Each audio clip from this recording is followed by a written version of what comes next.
Hello guys, animal ओपेरो है। Hero माशिमा की fairy tale री फंतासिया फाइनली आ चुकी है और आज हम देखेंगे इसका पहला चैप्टर कैसा है। सबसे पहले सॉरी गाइस, वीडियो थोड़ा लेट हो गया। मैं थोड़ा बिजी था, लेकिन अब फाइनली वीडियो आ ही गया, तो चलिए शुरू करते हैं।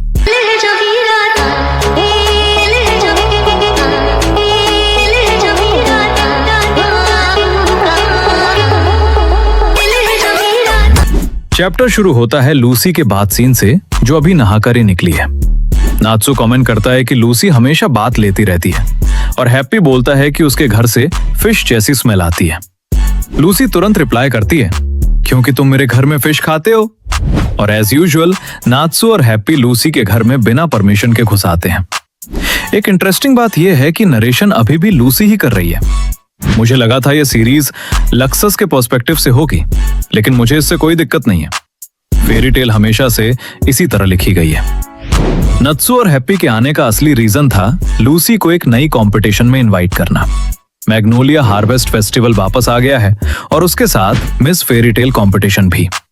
लेकिन इस बार रूल्स चेंज हो गए हैं। अब पार्टिसिपेट करने के लिए एक 3 मेंबर टीम चाहिए, एक कैंडिडेट, एक नॉमिनेटर और एक मैनेजर। नात्सु बन गया नॉमिनेटर, हैप्पी मैनेजर और लूसी उनकी कैंडिडेट। लूसी पहले 5 लाख जूल्स का प्राइस सुन के एक्साइटेड हो जाती है। वो बोलती है, यह तो मेरा 7 महीने का किराया है। लेकिन फिर हैप्पी कैलकुलेट करके बताता है कि प्राइस का स्प्लिट कैसे होगा। नात्सु को 2,50,000, हैप्पी को 2,50,000 और लूसी को जो भी बचा हुआ होगा वो मिलेगा। बेसिकली कुछ भी नहीं बचता। लूसी शॉक्ड रह जाती है और बोलती है, इसका मतलब मुझे कुछ नहीं मिलेगा। बेचारी को लगा था कि पूरी रेंट मनी मिल जाएगी और अब पता चल रहा है कि उसके हाथ में कुछ भी नहीं आएगा। अगले दिन गिल्ड में सब अपनी अपनी टीम्स बना रहे होते हैं। जोविया ग्रे से मांग करती है कि वो उसका नॉमिनेटर, मैनेजर और बॉयफ्रेंड सब कुछ बन जाए, लेकिन ग्रे पॉलिटली मना कर देता है, क्योंकि वो ऑलरेडी एर्जा का नॉमिनेटर है और क्योंकि एर्जा पिछले साल जीती थी, वो उसकी टीम में रहना चाहता है। बात ही बात में पता चलता है कि लोकी अर्जा का मैनेजर बन चुका है और अर्जा अपने यूजुअल कॉन्फिडेंट अंदाज में कहती है कि वो हारने वाली नहीं है। यहाँ एक थोड़ा अजीब टाइमलाइन मिक्सअप भी देखने को मिलता है। लोकी अपने सीजन 1 वाले प्लेबॉय लुक में है, जबकि मकाओ और वकाबा पोस्ट टाइम्स के बियर्ड्स के साथ दिख रहे हैं। पता नहीं माशिमा सेंसेई ने टाइमलाइंस को ऐसे क्यों मिक्स किया है। इधर जूविया रो रही है क्योंकि उसे पुराने बूढ़ों के साथ टीम बनानी पड़ेगी। वेंडी सैड है क्योंकि उसे लगता है कि जीतने के लिए बड़े होना जरूरी है। मेस्ट आकर उसे समझाता है, लेकिन कार्ला को लगता है कि मेस्ट वेंडी को तंग कर रहा है, इसलिए वो वेंडी को वहां से घसीट कर ले जाती है। गजील और पैंथर लिली लेवी को नॉमिनेट करते हैं, बस नात्सु को हराने के लिए।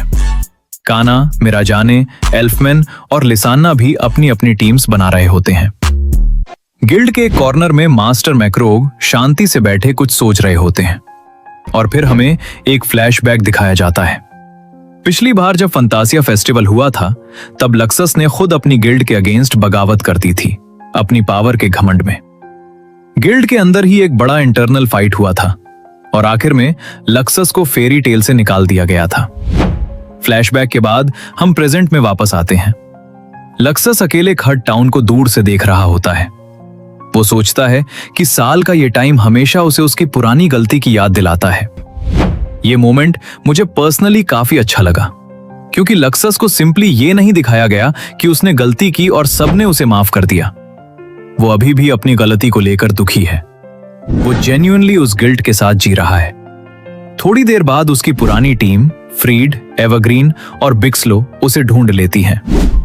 तीनों प्यार से लक्सस को इनवाइट करते हैं कि इस बार कॉन्टेस्ट को उनके साथ एंजॉय करे, एक फ्रेश स्टार्ट की तरह।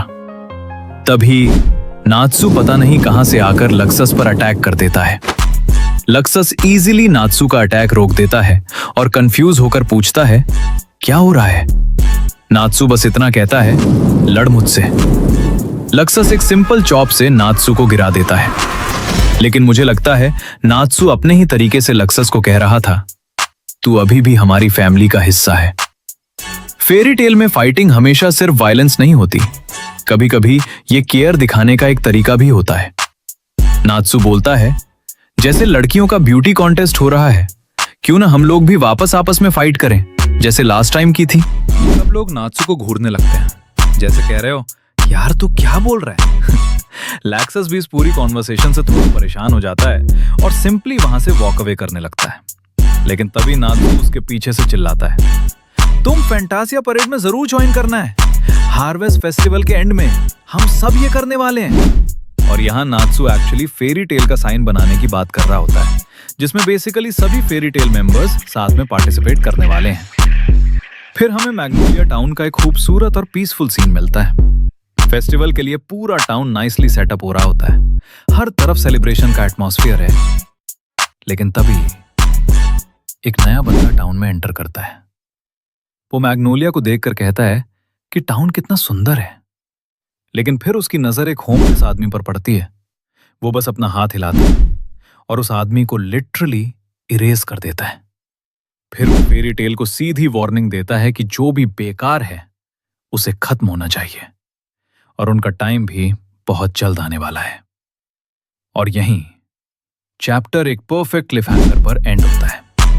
और ऑनेस्टली इसी क्लिफहैंगर की वजह से नेक्स्ट चैप्टर पढ़ने का मन और भी ज्यादा करता है। और हाँ, चैप्टर के एंड में लूसी नात्सु को वापस अपने घर ले जाती है। तो गाइस, ये था फेरी टेल री फैंटेसिया के चैप्टर 1 का ब्रेकडाउन। अगला चैप्टर भी जल्दी आएगा, तो मिलते हैं नेक्स्ट वीडियो में।